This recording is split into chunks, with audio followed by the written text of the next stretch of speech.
the United Kingdom, the Labour Party secured a landslide victory to end 14 years of Conservative rule, and Labour leader Keir Starmer has become the new Prime Minister. Venezuela celebrates the 213th anniversary of the signing of the Act of Independence and the day of the Bolivarian National Armed Forces.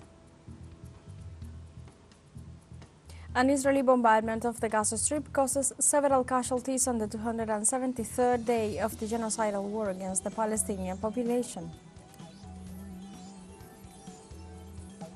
Hello and welcome to From the South. I'm Alejandra Garcia from teleSUR Studios in Havana, Cuba. We begin with the news.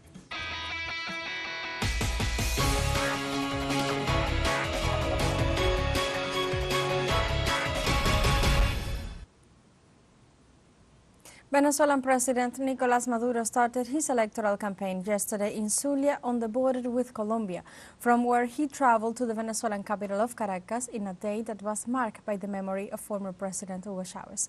Our special envoy in Caracas, Brian Meyer, with the details.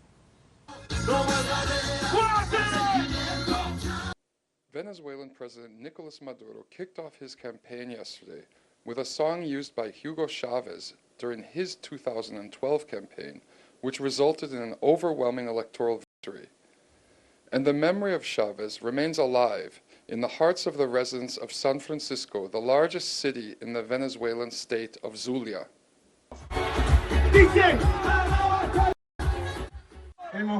We have left the worst times behind. A new era is beginning in which I, Nicolas Maduro Moros, will lead a victorious electoral campaign from the state of Zulia to the presidential palace.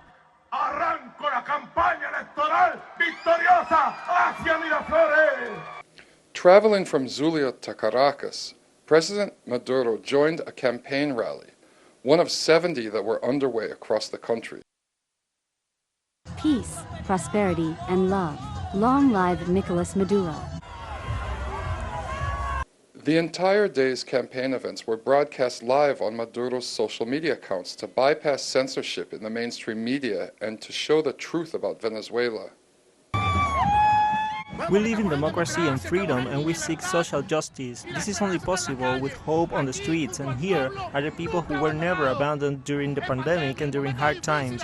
Here we are now, in prosperity and economic growth. We will be here for you on July 28th, Nicolas. Hope is on your side.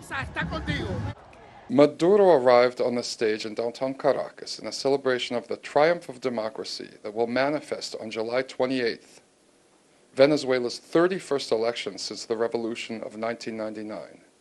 As rain fell, reminding the crowd of the storm that hit on the final day of Hugo Chavez's last campaign, President Maduro asked if love will triumph over hate. July 4th is a sign of force. The power of love over hate. The power of truth against lies, and the power of the homeland against fascists. Venezuela's official campaign season ends on July 25th. Brian Meyer, teleSUR, Caracas. The Labour Party has secured a landslide victory in the UK election to end 14 years of Conservative rule. Labour leader Keir Starmer becomes the new Prime Minister of the country. The Labour Party obtained an absolute majority in the House of Commons as the Conservative Party faced its worst result in history. Former President Minister recognized the defeat and issued his resignation as Prime Minister, while Starmer officially became the new Prime Minister after a ceremonial meeting with King Charles III.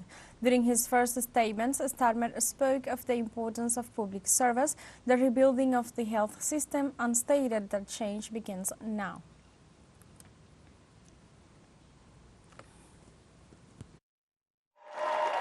Thank you. But a mandate like this comes with a great responsibility. Our task is nothing less than renewing the ideas that hold this country together. National renewal. country first, party second isn't a slogan. It's the guiding principle everything we have done and must keep on doing on the economy, on national security, on protecting our borders. The British people had to look us in the eye and see that we can serve their interests. And that work doesn't stop now. It never stops. The changes we've made are permanent, irreversible, and we must keep going. We ran as a changed Labour Party, and we will govern as a changed Labour Party. For his part, outgoing Prime Minister Rishi Sunak acknowledged the Conservative Party's defeat and congratulated Keir Starmer on his win. The Labour Party has won this general election, and I have called Sir Keir Starmer to congratulate him on his victory. Today, power will change hands in a peaceful and orderly manner, with goodwill on all sides. That is something that should give us all confidence in our country's stability and future. The British people have delivered a sobering verdict tonight. There is much to learn and reflect on, and I take responsibility for the loss. In France, up to 200 aspirants to the left or centre deputies of parliament, third in voting intention, have withdrawn their candidacies during the last hours to avoid the triumph of the far right in the second round of the legislative elections on Sunday, July 7th. Those who withdrew their candidacies belong to several party forces, but mainly come from the New Popular Front, an alliance between France Insoumise and other formations of the traditional left, and from the coalition Together for the Republic, created around the Renaissance party of President Emmanuel Macron of the centre. The far-right National Rally led with 32.2% of the votes in the first round of the legislative elections held on June 30 last. Next came the New Popular Front with 29.1% of the votes, while Macron's coalition came in third place with 21.5%. In Iran on Friday, the second round of the presidential elections has started, in which candidates Masoud Pezeshkian and Saeed Khalili are facing off. This way, approximately 59,000 polling stations were set up to receive the more than 61 million Iranians who were summoned to exercise their right to vote. After a first round of elections held on June 28th, the reformist Pezeshkian and the principalist Khalili emerged as the two candidates with the highest number of votes. However, neither managed to reach an absolute majority, which is why they will face each other again in a second round. Voting for the runoff will continue until 6 p.m. local time, when the counting of the votes will begin to decide who will be the new Iranian president. Early in the morning on Friday, in the Iranian capital of Tehran, the country's top leader Ayatollah Sayyed Ali Khamenei was the first to exercise his right to vote. The leader of the Islamic Revolution praised the participation of the Iranian population in this second round of the presidential elections and acknowledged that the levels of interest and mobilization of the citizens are significantly higher compared to the first round.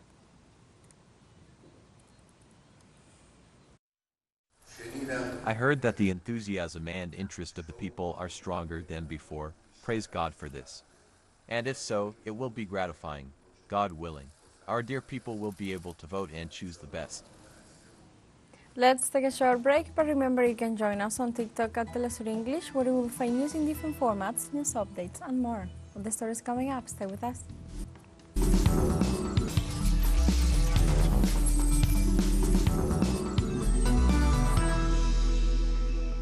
Welcome back. The government of Venezuela celebrates the 213th anniversary of the signing of the Act of Independence and the Day of the Bolivarian National Armed Forces. The national authorities carried out several commemorative acts this Friday to praise the work that Simón Bolívar did to make Venezuela a free, independent and sovereign nation. Starting from the National Pantheon in the capital, the ceremony honored the hymn of the Bolivarian Republic of Venezuela and the national flag. Also in the commemorative event, the sectorial Vice President for Citizen Security and Peace, Remigio Ceballos, signed together with the Strategic Operational Commander of the Bolivarian Armed Forces, Domingo Hernández Lares, the minute book as a commitment to continue with the work of security and peace in Venezuela.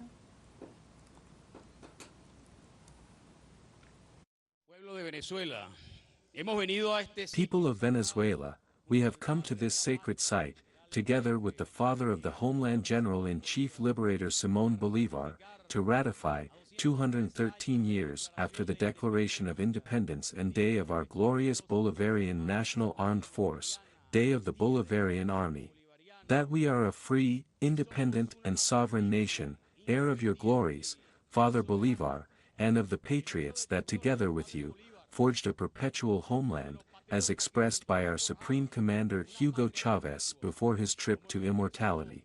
Both elevated us to our supreme principles of love for our fight for dignity in the face of imperial attacks and those from traitor lackeys, which are maintained today, and have caused so much damage to our people.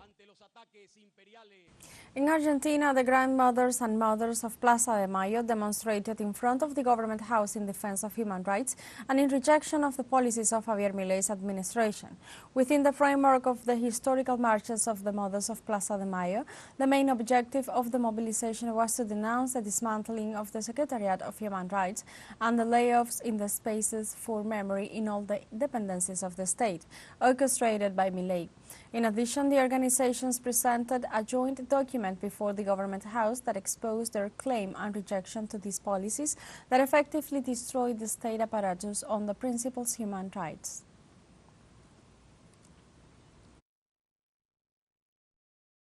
The people are tired, there is hunger, there is unemployment, more and more people are living in the street, and this cannot be. Retirees do not even make it to the 15th of the month. Bolivian military officer Vladimir Lupa Salamanca, accused of leading snipers during the attempted coup d'etat in Bolivia on June 26th, was sent to prison on remand, according to the government.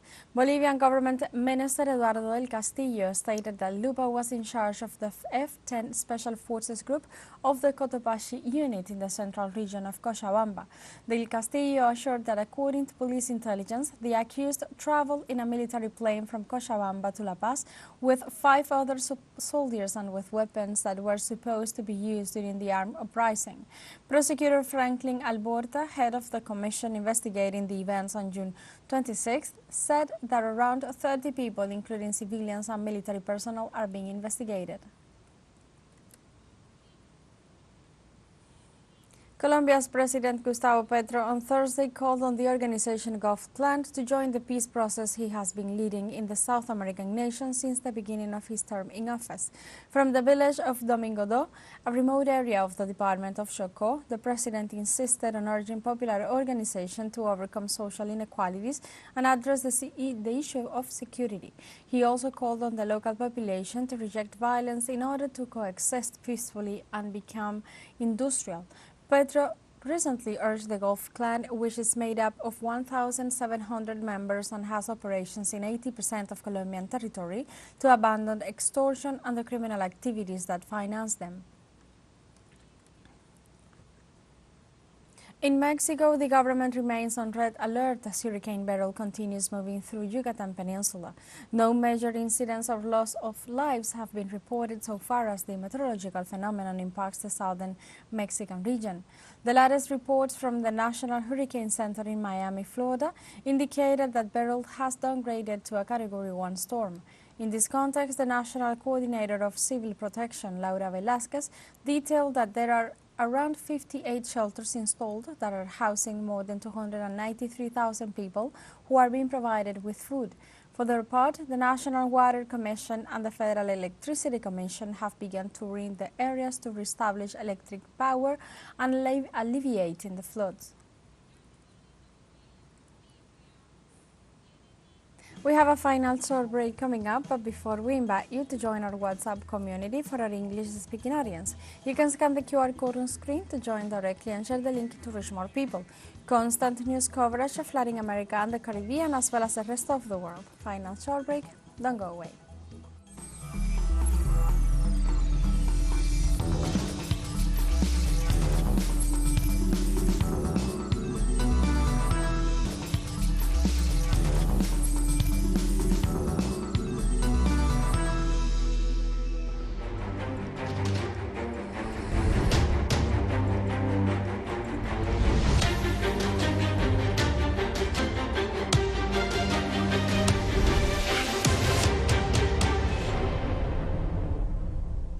Welcome back to From the South. In Palestine, Israeli bombardment of the Gaza Strip leaves several people dead and dozens wounded on the 273rd day of the genocidal war against the Palestinian population. The Palestinian Red Crescent team rescued the body of one person and 3 wounded after being attacked by an Israeli reconnaissance plane in Al-Sika Street, east of Havalia camp. 5 other people were killed, including 3 children, in a bombardment of a house in the same locality. Civilian casualties were also reported following attacks in several parts of Gaza City, Khan Yunis, Nusayrat and Rafah. Since last October 7th, at least 38,011 people have been killed by Israel, most of them women and children, while more than 87,000 have been wounded. In Palestine, the humanitarian crisis in the Gaza Strip has worsened due to the Israeli aggression as health authorities report outbreaks of highly contagious skin diseases. In this sense, at least 2 million displaced Palestinians are reportedly at risk of contracting skin diseases due to the outbreak of scabies aggravated by the accumulation of sewage in the refugee camps and water shortages in the hospital complexes as a result of the Israeli onslaught. The situation is made worse by the overcrowding and the absence of personal hygiene products, which has a negative impact on the sanitary conditions of the shelters. Israel approved the construction of more than 5,000 new homes in illegal settlements and the legalization of 3 new colonies in the occupied West Bank, despite the rejection of the Palestinian authorities and governments of the region. The Israeli High Planning Council approved the construction of 5,295 housing units after announcing 2 days ago the declaration of 1,200 hectares of Palestinian land in the Jordan Valley as state land. This is the largest land seizure since the Oslo Accords of 1993. Numerous countries such as Egypt, Qatar, Bahrain, Jordan and Saudi Arabia, as well as regional blocs including the European Union, the Arab League and the Gulf Cooperation Council, have denounced these expansionist actions which violate international law. According to official figures, more than 250,000 Jewish settlers live in the occupied East Jerusalem area and another 500,000 in the rest of the occupied West Bank. The President of Russia, Vladimir Putin, receives on Friday the Prime Minister of Hungary, Viktor Orbán, who will present his proposal for a solution to the conflict with Ukraine. In this context, the Russian President stated that he intends to update the Prime Minister of Hungary and exchange views of the current situation in Ukraine, in addition to discussing bilateral relations. The visit comes after Orbán's stop in Kyiv earlier this week, during which he spoke with President Volodymyr Zelensky as part of what he referred to as a peace mission. In this regard, the Hungarian premier stated that conflicts require peace mediators, which is why he will continue to be an intermediary in the talks between Kyiv and Moscow. Let's go now to Copa America USA 2024, where in a thrilling quarter-final match, Argentina overcame Ecuador on penalties to secure their place in the semifinals. In the penalty shootout, Dibu Martinez was the star of the show after Leo Messi missed his shot. The Argentine goalkeeper saved 2 consecutive shots that motivated Argentina. The Albiceleste team defeated their opponents 4-2 on the penalties after a 1-1 drawn in normal time, and now will have to wait to find out their next opponent, who will come out of Friday's match between Venezuela and Canada. Argentina will be playing next with a yet-to-be-defined opponent on July the 9th, which coincides with the Independence Day of the nation. The MetLife Stadium in New Jersey will be the place where they will fight for a spot in the big finale. We have come to the end of this news brief, but you can find these and many other stories on our website at telesurenglish.net and join us on social media, Facebook, X, Instagram, Telegram and TikTok as well. For Telesur English, I'm Alejandra Garcia. Thank you for watching.